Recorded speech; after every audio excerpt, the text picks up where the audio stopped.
Honnêtement, il n'y a pas d'excuse valable pour ne pas prendre soin de ses cheveux. Je sais que ce n'est pas évident chaque semaine ou chaque 2 semaines de choyer ses cheveux, mais c'est parce que la majorité des personnes réfléchissent trop à toutes les étapes à suivre pour pouvoir faire un bon traitement, pour pouvoir respecter une certaine routine.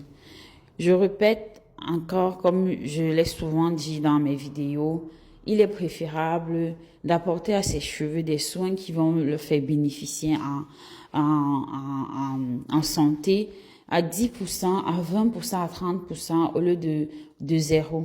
OK? Au lieu de zéro, tout simplement parce que ce soit sous des tresses collées, que ce soit sous des rastas ou n'importe quelle autre forme, vous pouvez chaque semaine ou parce que tous les cheveux en fait n'ont pas besoin du même rythme pour être choyés, pour leur appliquer des soins. C'est la raison pour laquelle il faut absolument comprendre son type de cheveux et surtout comprendre la porosité, c'est-à-dire la capacité au cuir chevelu d'absorber tous les nutriments que vous leur appliquez à travers des soins. OK? Donc, une fois que vous savez ce dont vos cheveux ont besoin et comment est-ce qu'ils peuvent être nourris, vous pouvez déjà estimer le rythme auquel vous allez appliquer ces soins-là. D'accord? Donc, je disais ceci. Moi, je me prends un peu la tête et je vous conseille de faire pareil.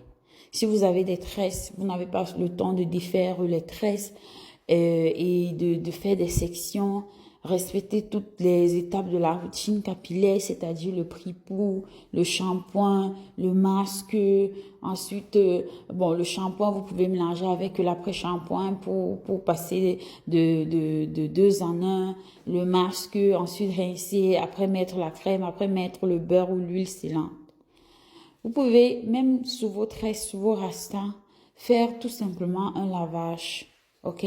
Un lavage à votre shampoing de choix en espérant que vous ayez déjà identifié le produit qui correspond à vos cheveux, ok? Et pour cela, il n'y a pas de formule magique. Il faut d'abord regarder quand même la composition des produits. Et surtout, même si vous ne savez pas ce qu'il vous faut, il est indispensable de savoir ce que vos cheveux n'acceptent pas, c'est-à-dire des produits avec du parabène, du sulfate, des produits trop fort agressifs et qui ne sont pas adaptés, même sur l'étiquette, à votre type de cheveux. Ok, choisissez des produits pour le type 4C, choisissez des produits doux. D'accord, si vous n'avez pas encore identifié avec certitude ce qu'il vous faut. Et au fur et à mesure, ne mélangez pas plusieurs produits à la fois. Lorsque vous choisissez un produit, utilisez-le jusqu'à comprendre vraiment si il apporte des bienfaits sur vos cheveux ou pas. Si vous voyez qu'il n'y a pas de variation, vous pouvez le mettre en stand-by et utiliser un autre parce qu'on n'utilise pas pour utiliser, juste pour le fun. On veut nourrir ses cheveux, on veut enrichir ses cheveux, on veut rendre ses cheveux forts. D'accord? Du coup, l'idée c'est choisir parmi un top 3 des shampoings, rapport qualité. Après, ça dépend de vos objectifs. Et vous observez, si ça passe, on maintient. Si ça ne passe pas, on passe à autre chose. Mais ne mélangez pas tout parce que là, vous ne pourrez pas savoir qui fait quoi. OK?